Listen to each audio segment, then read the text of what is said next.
तो जो लोग स्वतंत्रता आंदोलनकारियों को उत्पाती कह चुके हैं, वो हमें अगर गैंग्स और ठग्स कह देते हैं, क्या फ़र्क। 24 के लिए हमें एक ऐसा गठबंधन बनाना है जो गठबंधन चीन के सामने घुटने टेक चुके नरेंद्र मोदी को दिल्ली की गद्दी से उतार 2004 का इतिहास 2024 में दोहराएगा। वो जो कह दे वो ब्रह्म सत्य है।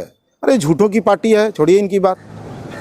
राहुल गांधी बिहार आ रहे हैं, पटना आ रहे हैं, तो उनको लेकर ज़बरदस्त तैयारियां हो चुकी हैं। सदाकत आश्रम में हम लोग मौजूद हैं, राजधानी पटना में कांग्रेस का कार्यालय है, प्रदेश कार्यालय है। और देखिए यहाँ पर जो तैयारियां हैं उसको देख कर लगता है कि अब कांग्रेस यहाँ से जो आवाज़ निकालेगी वो सबको ही सुनेगा, बीजेपी को भी सुनना पड़ेगा। और सारे विपक्षी दलों को लेकर जो ये महागठबंधन की बड़ी बैठक हो रही है, इसको भी मजबूती देने का काम राहुल गांधी करेंगे। कैसे करेंगे, क्या तैयारियां हैं, सब कुछ समझेंगे। हमारे साथ कांग्रेस के प्रवक्ता आशीष नाथ तिवारी जी हैं। जिस तरह से हमने देखा कि एक लंबी तैयारी हो रही थी, बार बार मीटिंग कैंसिल हो रही थी, लेकिन फाइनली अब राहुल गांधी भी आ रहे हैं। पहले ये बताइए कि राहुल गांधी जब यहाँ बिहार पहुँचेंगे, क्या रणनीति रहने वाली है आप लोगों की। देखिए, बार बार मीटिंग कैंसिल नहीं हुई है, एक बार बस डेट का एक्सटेंशन हुआ है, क्योंकि राहुल जी अमेरिका में थे, तो एक बार डेट का एक्सटेंशन हुआ है। और रणनीति बहुत स्पष्ट है कि 2024 के लिए हमें एक ऐसा गठबंधन बनाना है जो गठबंधन चीन के सामने घुटने टेक चुके नरेंद्र मोदी को दिल्ली की गद्दी से उतार सके, जो गठबंधन पाकिस्तान में जाकर बिरयानी खाकर और पुलवामा में हमारे जवानों की हत्या में संदिग्ध रहा हो, उसको दिल्ली की गद्दी से हटा सके। हम एक ऐसा गठबंधन बनाना चाह रहे हैं जो हमारे युवाओं को रोज़गार दे।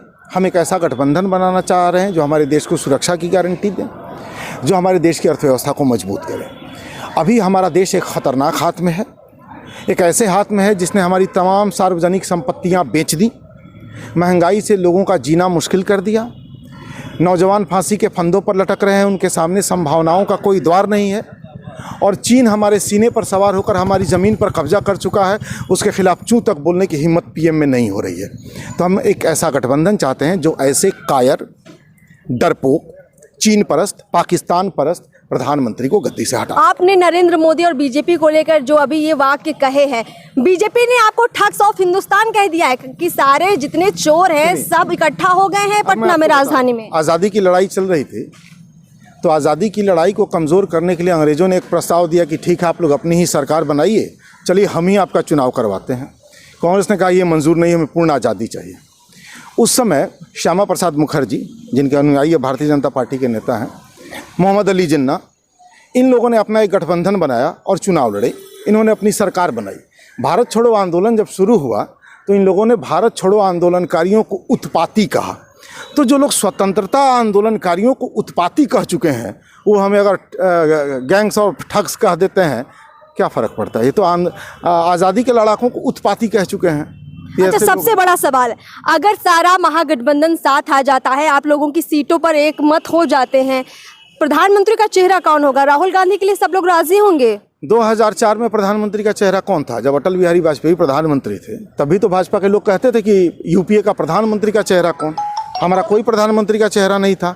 हमने अटल बिहारी वाजपेयी के नेतृत्व में एनडीए को हराया, और चुनाव जब हम जीत गए तो हमने बाद में डॉक्टर मनमोहन सिंह जी को प्रधानमंत्री बनाया ना।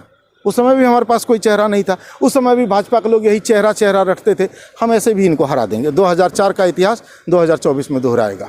तो क्या नीतीश कुमार, जिस तरह से हमने देखा उनके समर्थक बहुत बार बैनर पोस्टर लगा चुके हैं, अगला प्रधानमंत्री नीतीश कुमार? ये बहुत ऑब्वियस सी बात है कि हमारी पार्टी के कार्यकर्ता राहुल जी को बतौर प्रधानमंत्री देखना चाहते हैं, तो उनकी पार्टी के कार्यकर्ता उनको बतौर प्रधानमंत्री देखना चाहते हैं। इसमें क्या आश्चर्य की बात है। बीजेपी कह रही है अभी साथ नहीं है तो आगे क्या होगा इनका। ऐसे में जनता के मन में भी कहीं ना कहीं संकोच होगा कि आप लोग जब अभी से क्लियर नहीं है तो आगे क्या कैसे हो पाएगा। मैंने बीजेपी ने कह दिया कि क्लियर नहीं है और आपने मान लिया क्लियर नहीं है। क्या है बीजेपी? मैंने पाकिस्तान का कोई एजेंट जो बिरयानी जाके खाता हो पाकिस्तान में और पुलवामा में हमारे जवानों की हत्या करवा देता हो, वो जो कह दे वो ब्रह्म सत्य है, उसे मान लिया जाए ब्रह्म सत्य। चीन के हाथों भारत भूमि का सौदा कर देने वाला घुटने टेक के खड़ा है चीन के सामने, वो जो कह दे वो ब्रह्म सत्य है। अरे झूठों की पार्टी है, छोड़िए इनकी बात। चलिए आखिरी सवाल आपसे लेते हैं, यहाँ जो बैठक होने वाली है इसकी अगुवाई कौन करने वाला है? नीतीश कुमार ही आगे भी अगुवाई करेंगे, जिस तरह से अभी तक साथ लाने का काम उन्होंने किया है। आगे क्या नीतीश कुमार को कमान सौंपी जाएगी या कुछ और तय होगा? अभी बैठक की अगुवाई नीतीश कुमार जी कर रहे हैं और इस बैठक में तय होगा कि जो गठबंधन बनेगा उस गठबंधन का नेतृत्व कौन करेगा। इन्हीं तरह की बैठकों में वो सारी चीज़ें तय होती हैं। तो अभी बैठक हो रही है, उसके बाद इस पर चर्चा कीजिए। बहुत बहुत शुक्रिया बातचीत करने के लिए। तो देखिए यहाँ पर तैयारियां बहुत जोरों से हैं और जिस तरह से प्रधानमंत्री नरेंद्र मोदी के साथ ही साथ पूरी बीजेपी को धरातल पर लाने के लिए, कुर्सी से हटाने के लिए महागठबंधन की ये जो बैठक हो रही है वो कितनी कारगर होगी ये तो तय होगा 2024 के चुनाव के बाद।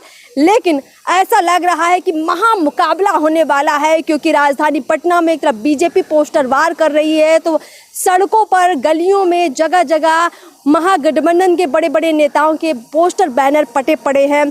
तैयारी दोनों की है, लेकिन जीत किसके हाथ लगेगी ये तो जनता तय करेगी और 24 में इसकी तस्वीर साफ होगी।